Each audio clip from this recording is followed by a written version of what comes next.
So let's continue from where we stopped. From the last class, we had something like this, and it was only the processes and the pause time that was given.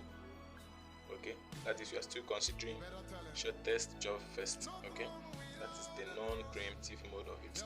So let's see for the one that has the arrival time and the post time. Let's see how to represent the shortest job first. Okay, so we're going to use the Gantt chart still, and you know that in a Gantt chart every process begins from your point of inception or conception or so.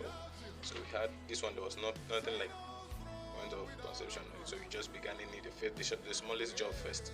That started the chart. This one now, since we have this series, we know that these are the intervals in terms of the milli seconds here. Okay, so the ratings comes here in the timing section. So the rating of 0, which job came at point 0, looking at the table. The arrival time means the time the job came to be in existence. Okay, the time the job arrived at the CPU state to be worked on. Okay, that's what we're looking at. So we have that it is only P4, not P2. Now you're not looking at the burst time as to say the burst time. That means you're not looking at the completion time, the volume time of the job, or the capacity of the job. We're looking at which one came in first. That is in terms of the smallest time, the smallest job that came in first. Okay, depending on the time. So at the interval of 0, the starting of the 0. Okay, which job came in first? When I open my shop, who came first to be attended to? Okay, or to patronize me, who came first? That interval now we're looking at, it was P4. That came on. P4 has 6 completion time. The capacity of this P4 is 6, so that job will be completed. So P4 must be completed at the interval of 6. So you can call this 6 here, right? Don't forget the account 1, 2, 3, 4. Don't forget that. Okay, so don't want to use this other method again. Don't want to use. I want to dwell on this. So let's be using this so you get familiar with it. 2, 3 like that. Okay. So from this progression, we're going to use. I didn't mean there was no 0. Then we move to 1. But since we have 0 here, that means the starting point should be 0 and shouldn't be idle.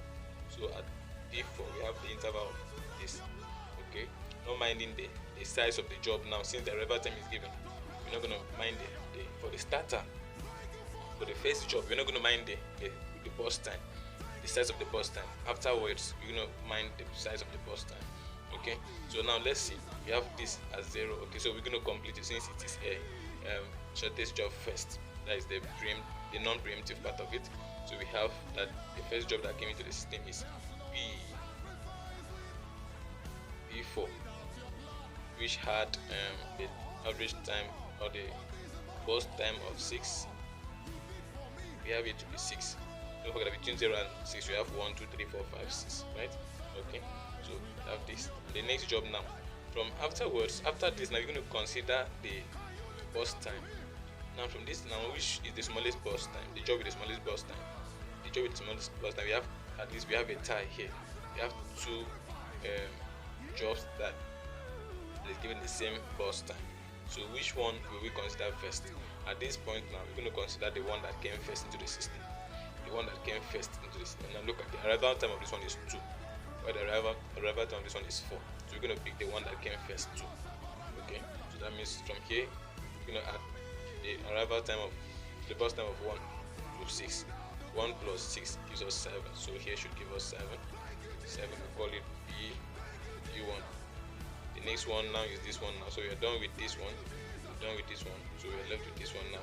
So for this one now, which is job P3, we're gonna have since it has the smallest burst time too, you can add this and this. This one is the smallest, so we now pick this one.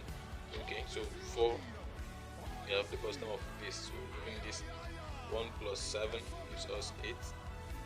We call it P3. Okay, so now the next thing you need to do now is what? Go to the remaining jobs. We have 5 and 3. Between 5 and 3, which one is the smallest? We have 3 as the smallest job, so we're going to pick 3 first. Okay, so begin 3 now. We have the arrival time of 2, but it's not really important. But what is important is this job. So we have this 3 plus this now gives us 11, right? So let's go by that. So we have 11 here. which the next one is the last one. The last job is 5. So we're going to pick this one and call it P2. 5 plus 11 so 16.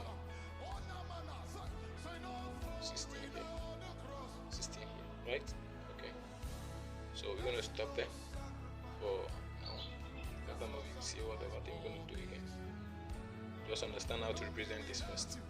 Now the next thing you need to understand is the completion time. Now the completion time is given as this. For P4 the completion time is 6. For P1 the completion time is 7. For P3 the completion time is 8. For P5 the completion time is 11. For P2 the completion time is 16. Now the waiting time for this job, the waiting time is 0. For this job the waiting time is this one. For this job the waiting time is this one. For this one the waiting time is this one. For this one the waiting time is this one. But the arrival time was already given, so we don't have to find the arrival time again, right?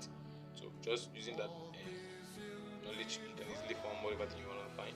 So we had that the turnaround time is given as you have different this thing you're going to use. You can use CT minus, that is the completion time, minus the awaiting time. Okay, or you can use the bus time plus the wait time, depending on which you want to use. Okay, if you want to find the wait time, if you want to find the wait time, if you want to find the wait time can also be given as wait time equals to TAT minus PT. Okay, the average wait time or average turnaround time can be given. Average turnaround time can be given as this divided by the sum of this, sum of CT minus AT divided by the number of processes.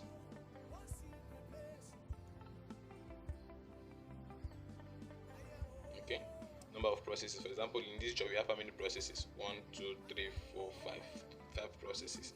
From this job we have 5 processes. From this step we have 5 processes. So number of processes comes down. Okay, so the same thing happens here. You're gonna find that that's just the same thing you do. Okay, so let's stop there for today.